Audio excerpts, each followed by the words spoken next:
वेणी भी लगाई हुई थी। बहुत खुशी से दोनों बैठे। वेटर आया, दोनों के लिए पानी लाया, पूछा क्या लाऊं, तो उसने बोला कि एक डोसा ले आओ इसके लिए, मेरी बच्ची के लिए। वेटर ने पूछा और तुम्हारे लिए, तो बोलता नहीं मेरे लिए कुछ नहीं। और बड़े प्यार से दोनों बैठे थे। पिता अपनी बेटी को खुश देखकर बहुत खुश हो रहा था और ये पास में बैठे शर्मा जी ये सब कुछ देख रहे थे।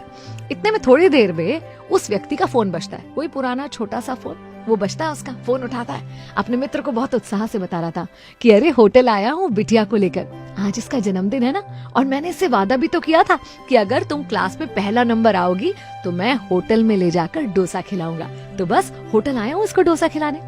फिर एक छोटा सा पॉज लेता है और दोस्त से कहता है हम दोनों? नहीं नहीं, हम दोनों कैसे डोसा खा सकते हैं, हमारे पास कहाँ इतने पैसे, मेरे लिए तो घर पर दाल चावल बना हुआ है, मैं जाकर वही खाऊंगा, बिटिया को यहाँ पर लेकर आया हूँ। और फोन रख देता है। ये सुनकर ना शर्मा जी बड़े मार्मिक हो जाते हैं और उनके मन में ख्याल आता है कि व्यक्ति चाहे गरीब हो या अमीर, अपनी बेटी के चेहरे पर मुस्कान देखने के लिए वो कुछ भी कर सकता है, और वही ये व्यक्ति कर रहा था। शर्मा जी अपने चाय के पैसे देने काउंटर पे जाते हैं तो साथ में 2 डोसे के भी पैसे देते हैं और होटल के मैनेजर से कहते हैं कि उस सज्जन के लिए 1 डोसा और ले जाओ, दोनों डोसास का बिल मेरी तरफ से। उन्हें बताना मत कि ये इस तरह से हम उन्हें मुफ्त में दे रहे हैं, बल्कि उन्हें कहना कि बिटिया के प्रथम आने पर, उसके जन्मदिन पर होटल की तरफ से उसके लिए इनाम है, और बिटिया को आशीर्वाद देना कि आगे और अच्छा पढ़े। होटल का मैनेजर जब ये सब कुछ सुनता है तो शर्मा जी को धन्यवाद देता है और कहता है कि धन्यवाद हमें इस बारे में बताने के लिए, ये पुण्य करने का मौका हमें दीजिए, आज वो पिता और बेटी हमारी होटल के मेहमान हैं। वेटर जब दूसरा डोसा लेकर पहुंचता है, साथ में मैनेजर भी जाता है, तो ये आदमी हड़बड़ा जाता है, बोलता नहीं नहीं हमने 2 डोसे ऑर्डर नहीं करे, हमने तो एक ही ऑर्डर करा था।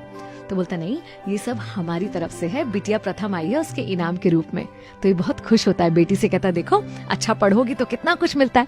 फिर कहता है कि क्या तुम इसे बांध कर दे सकते हो, घर ले जाकर अपनी बीवी के साथ मिलकर हम आधा आधा खाएंगे।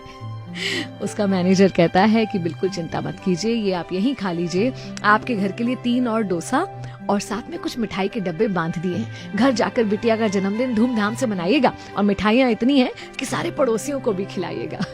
ये सब कुछ शर्मा जी बाहर खड़े होकर देख रहे थे और बहुत प्रसन्न हो रहे थे कि क्योंकि उनके मन में एक अच्छा विचार आया, किसी का भला करने की सोच आई, और उसका परिणाम देखिए, सामने वाले ने उनकी सोच से भी ज्यादा कर दिया। अगर हम बोलते हैं ना कि आसपास अच्छाई खत्म हो रही है, तो कहीं ना कहीं इस अच्छी सोच का बीज है जो खत्म हो रहा है। क्यों ना ये बीज हम अपने अंदर ही पैदा करें और उसकी फसल आसपास लहलहाती हुई देखें।